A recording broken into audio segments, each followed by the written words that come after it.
Assalamualaikum warahmatullahi wabarakatuh. Perkenalkan, nama saya Asep Salimuddin, Prodi PBIN Fakultas FTIP Universitas Peradaban Bumiayu. Di sini saya akan memaparkan terkait materi tentang penggunaan huruf, penggunaan tanda baca dan lain-lain. Untuk yang pertama yaitu penggunaan huruf. Huruf dalam abjad bahasa Indonesia ada 26, seperti penggunaan huruf A, B, C sampai Z. Untuk selanjutnya yaitu huruf vokal. Dalam bahasa Indonesia, huruf vokal dilambangkan menjadi 5 huruf, yaitu A, I, U, E, O. A, I, U, E, O. Jadi dari 26 tersebut dikurangi kepada huruf vokal A, I, U, E, O. Untuk selanjutnya yaitu huruf konsonan. Huruf konsonan dalam bahasa Indonesia yaitu dilambangkan menjadi 21 huruf. Nah, makanya A, I, U, E, O ini dikurangi dari huruf abjad. Huruf abjad terdiri dari A, B, C sampai Z, dikurangi oleh huruf vokal menjadi A, I, U, E, O menjadi 21 dan masuk kepada huruf konsonan.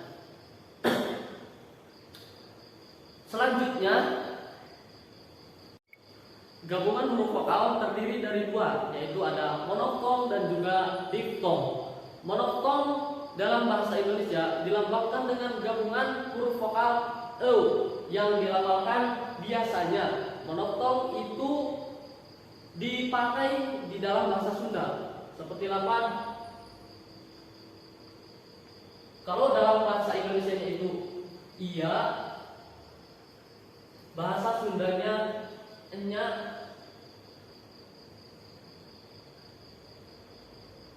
Nah, ini E sama U biasanya digunakan pada bahasa Sunda.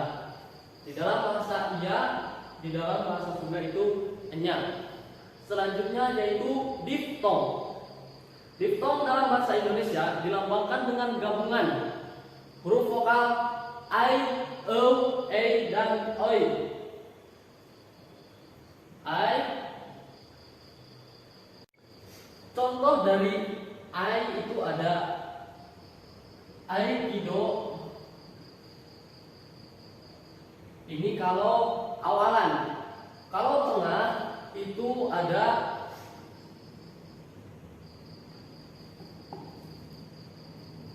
Kaila.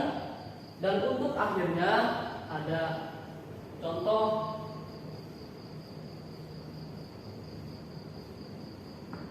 pandai. Ini adalah contoh dari penggunaan huruf diftong. Selanjutnya yaitu ada gabungan huruf konsonan. Gabungan huruf konsonan itu terdiri dari KH, NY, NG, dan SY. Seperti contoh KH khusus, NG sayang,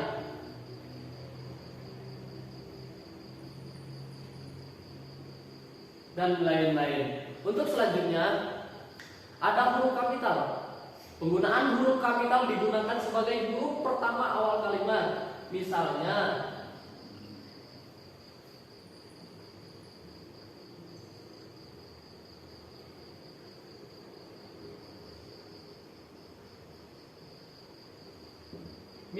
kata apa maksudnya.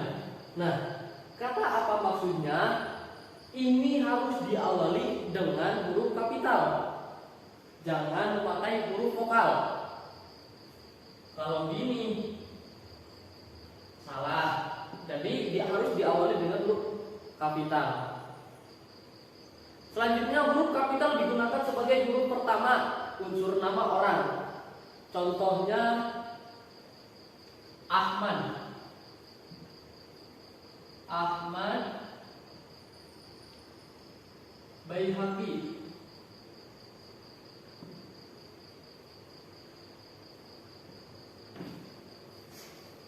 Contoh Ahmad Baihaqi.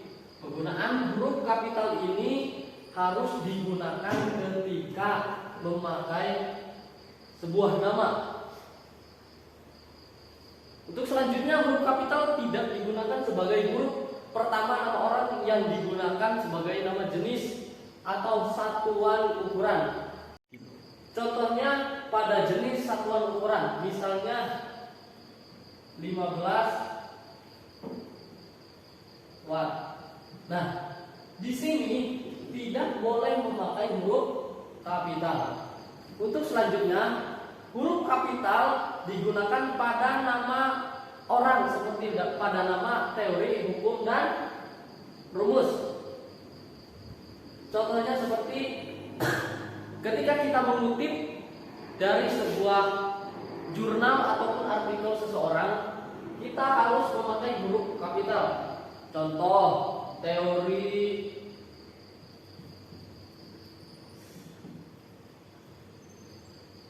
Darwin.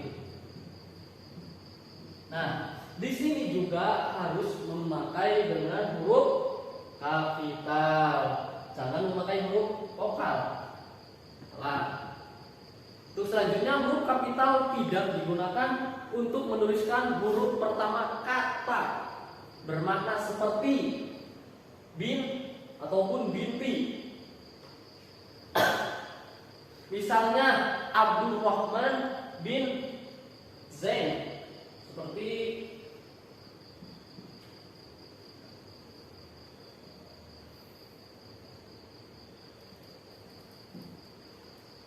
bin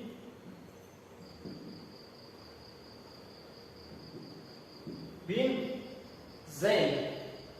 Yang benar itu adalah tidak memakai huruf kapital, jadi bin Zain. Selanjutnya yaitu penggunaan huruf miring. Huruf miring ini biasanya digunakan ketika kita membuat judul sebuah novel ataupun membuat sebuah judul film, judul album lagu, dan lain-lain. Seperti contoh, kita menulis sebuah novel Pujangga baru contoh.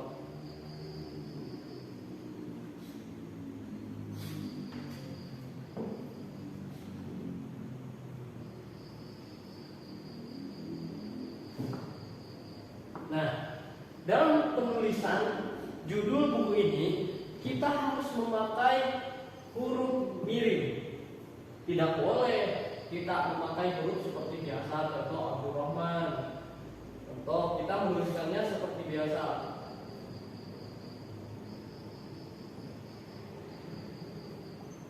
Jangga baru. Nah, ini yang salah. Ketika kita menuliskan sebuah judul buku, kita harus memakai dengan huruf miring. Selanjutnya, huruf miring digunakan untuk menuliskan kata atau ungkapan dalam bahasa daerah dan bahasa asing. Misalnya dalam bahasa asing, contoh Garcinia. Nah, dalam bahasa asing ini kita harus memakai kita harus memakai dengan penggunaan huruf miring. Jadi tidak boleh kita menggunakan seperti biasanya. Selanjutnya yaitu penggunaan huruf tebal. Huruf tebal ini biasanya digunakan untuk menegaskan bagian tulisan yang sudah kita tulis. Contoh seperti pada kata Ramadan.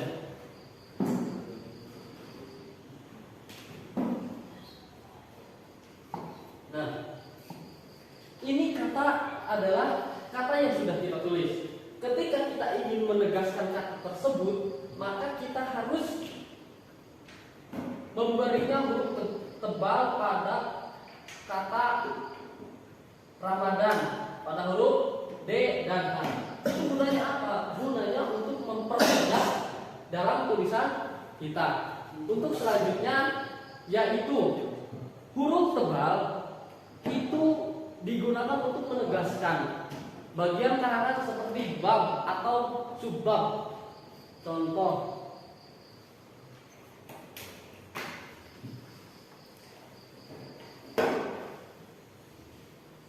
kita menuliskan bab 1.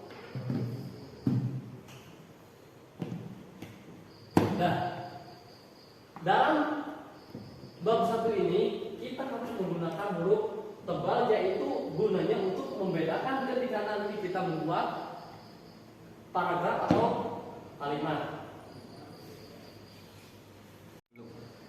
Selanjutnya kita beralih ke kata dasar. Kata dasar biasanya ditulis itu secara berdiri. Misalnya kata pergi atau kantor. Nah, dalam kata dasar ini jadi tidak memerlukan imbuhan seperti kata-kata yang lain.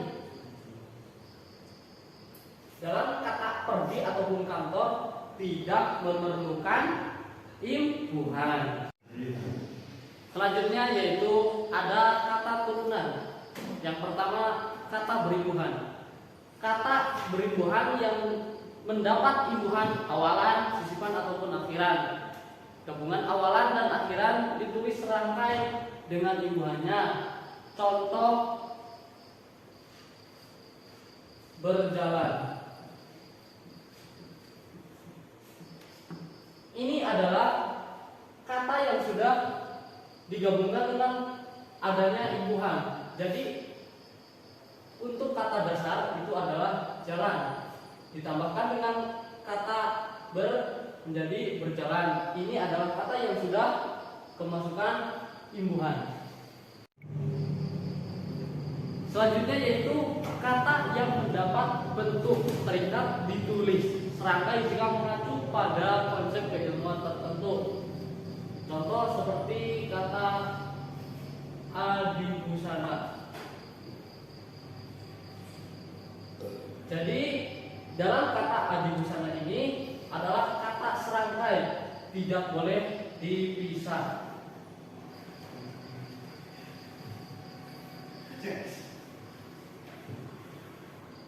Selanjutnya yaitu ada bentuk terikat. Maha dan kata dasar atau kata berimbuhan yang mengacu pada nama atau sifat Tuhan ditulis terpisah. Contoh seperti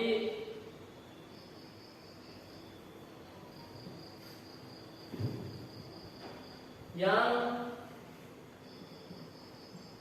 Maha Esa. Kata yang Maha Esa ini harus dipisah, tidak boleh digabung ataupun serangkai. Selanjutnya kita memasuki ke bentuk ulang. Bentuk ulang itu ditulis dengan menggunakan tanda hubung, strip ataupun min. Ketika kita menggunakan strip itu jangan memakai yang panjang, akan tetapi kita memakai yang sedang saja. Misalnya yaitu kata anak.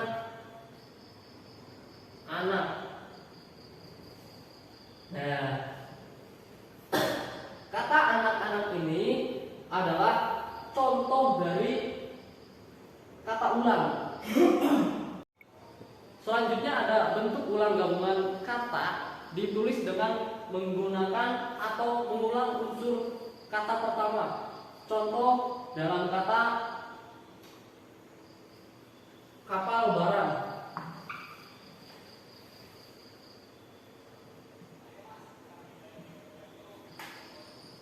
Kapal barang.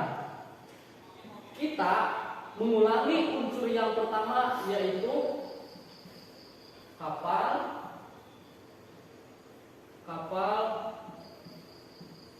barang.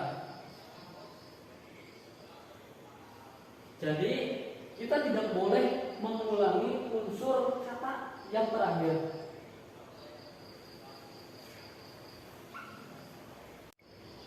Selanjutnya yaitu ada gabungan kata. unsur gabungan kata termasuk istilah khusus, ditulis terpisah. Contoh misalnya indera mata, duta besar.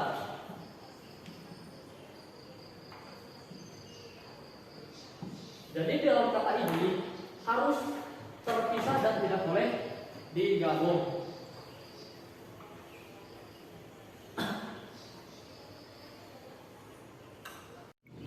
Selanjutnya yaitu ada pemenggalan kata.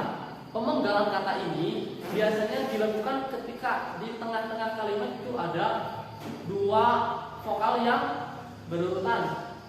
Contohnya seperti bu, ah. Kata u dan a ini adalah huruf vokal. Jadi ketika di dalam suatu kalimat ataupun di tengah-tengah kalimat ada huruf vokal yang bersamaan, maka harus dipenggal. Selanjutnya yaitu monotong. Monotong tidak dipenggal. Misalnya kata ji, le, nyi. Nah, kata sama u ini tidak dipenggal karena ini termasuk kepada monotong. Jadi ketika monotong ada pada kalimat di tengah-tengah bersamaan, itu tidak dipenggal. Selanjutnya yaitu ada diftong. Diftong, untuk diftong itu tersendiri itu juga tidak dipenggal. Misalnya pandai, karena diftong tersendiri ini berada di akhir, jadi tidak usah dipenggal. Selanjutnya kita beralih ke kata depan. Kata depan seperti di, ke, dan dari ditulis terpisah dari kata yang mengikutinya. Misalnya contoh di mana. Kata depan ini di ataupun dari ini harus dipisah.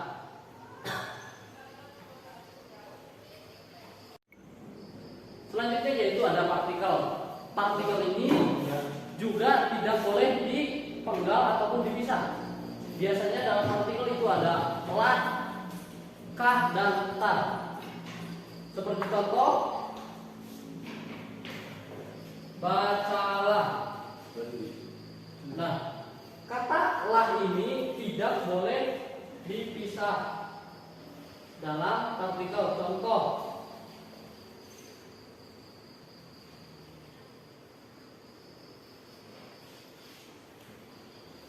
maukah, kah. Nah, kata kah ini tidak boleh dipisah dengan kata maukah, jadi harus digabungkan. Selanjutnya, partikel pun ditulis terpisah dari kata yang mendahulunya. Seperti contoh apapun. Ini harus dipisah, jadi tidak boleh digabungkan. Selanjutnya yaitu ada penggunaan tanda baca. Yang pertama ada tanda titik. Tanda titik ini biasanya digunakan untuk mengakhiri pernyataan akhir kalimat. Contohnya mereka duduk di sana.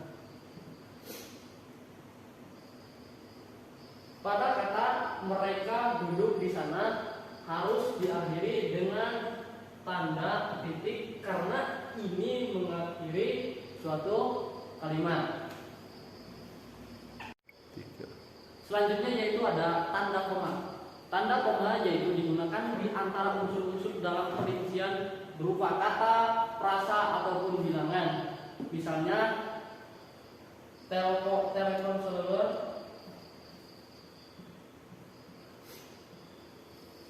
seluler, koma,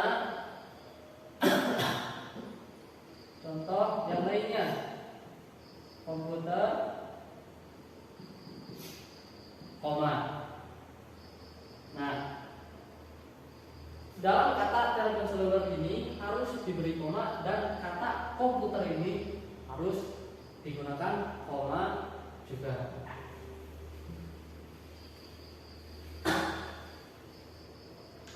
Tanda koma digunakan sebelum kata penghubung. Contohnya seperti itu. Nah, tanda koma digunakan untuk ataupun tanda koma digunakan sebelum kata penghubung. Seperti itu. Ini akan melanjutkan kata penghubung setelah kata seperti itu. Jadi di sini harus diberi tanda koma.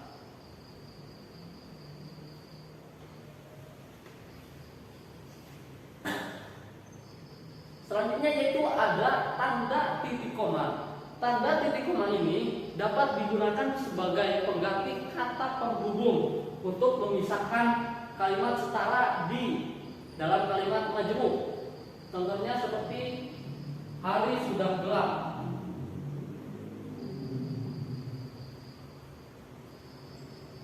Hari sudah gelap. Nah,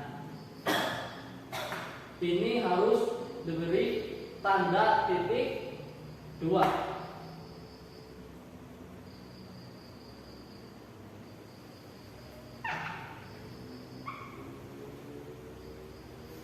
Selanjutnya ada tanda titik 2.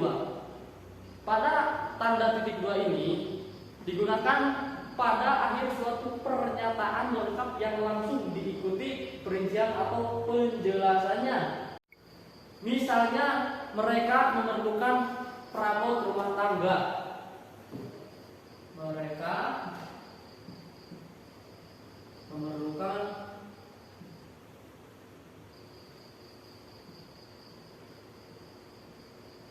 perabot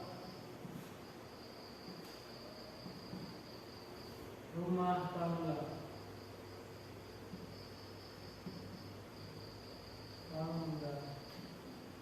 Jadi dalam kata mereka memerlukan perabot rumah tangga ini di akhir harus diberi tanda titik 2.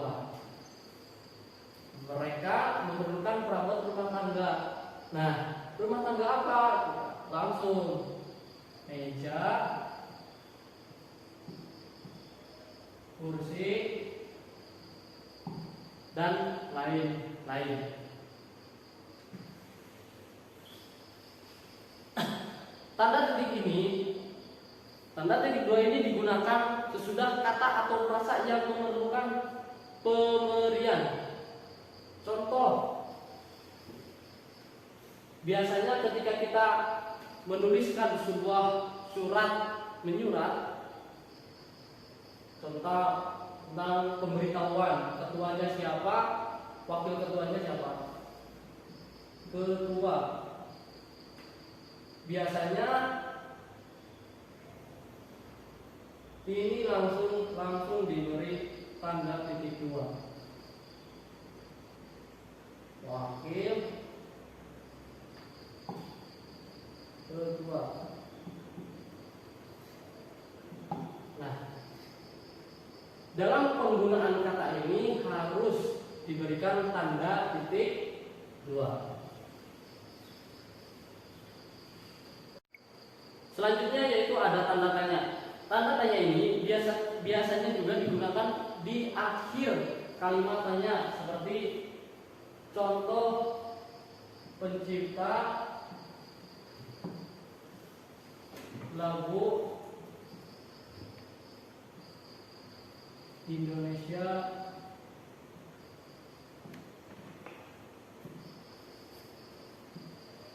Raya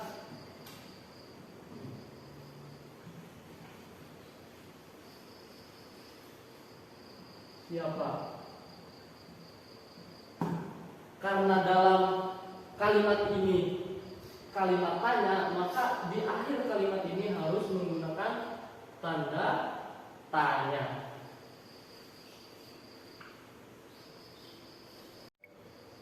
Selanjutnya yaitu ada tanda seru. Tanda seru itu biasanya digunakan untuk mengakhiri ungkapan yang menggambarkan kekaguman, kesenangan ataupun emosi. Seperti contoh merdeka. Ini menggambarkan suatu kekaguman. Nah, dalam kata merdeka ini harus diakhiri dengan tanda seru. Ketika kita menggambarkan dengan marah ataupun dengan yang lainnya, contoh, siapa itu? Maka harus diakhiri dengan tanda seru. Selanjutnya yaitu ada tanda petik. Tanda petik ini biasanya digunakan untuk mengetik petikan langsung yang berasal dari pembicara, naskah ataupun tulisan lain. Seperti ketika kita mengepit petikan dari kata Bung Tomo dalam pidatonya merdeka atau mati. Jadi di awalnya itu harus memakai tanda petik. Merdeka atau mati. Dan diakhiri dengan tanda petik. Selanjutnya yaitu ada tanda kurung. Tanda kurung ini digunakan untuk mengepit keterangan tambahan seperti ataupun bisa juga dengan singkatan. Misalnya kata uji kemahiran berbahasa Indonesia. Uji kemahiran berbahasa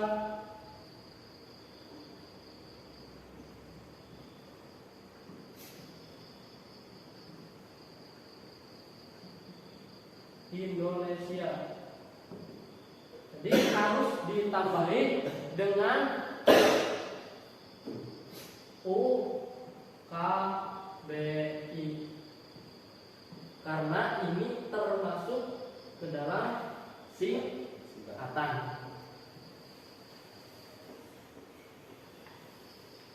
Untuk selanjutnya yaitu ada tanda garis miring. Tanda garis miring ini digunakan dalam nomor surat. Biasanya ketika kita membuat surat itu harus ada tanda garis miringnya. Seperti contoh dalam ketika kita melakukan penomoran. Biasanya di dalam surat itu harus, misalnya seperti ketika kita membuat di dalam suatu surat 7 garing PK garing 2 garing 2022. Yang terakhir yaitu ada tanda apostrof. Tanda apostrof ini dapat digunakan untuk menunjukkan penghilangan bagian kata atau bagian angka tahun dalam konteks tertentu. Sebagai contohnya dia kan usurati.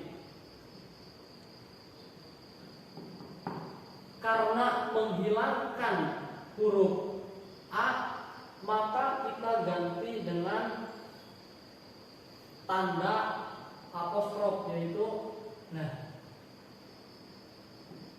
maka dia akan usurati. Asal kata akan itu ada huruf A-nya. Ketika dihilangkan maka harus diganti dengan tanda apostrof. Demikian yang dapat saya sampaikan. Mohon maaf bila mana ada penuturan kata ataupun penjelasan yang kurang jelas. Sekian, Dari saya, wassalamualaikum warahmatullahi wabarakatuh.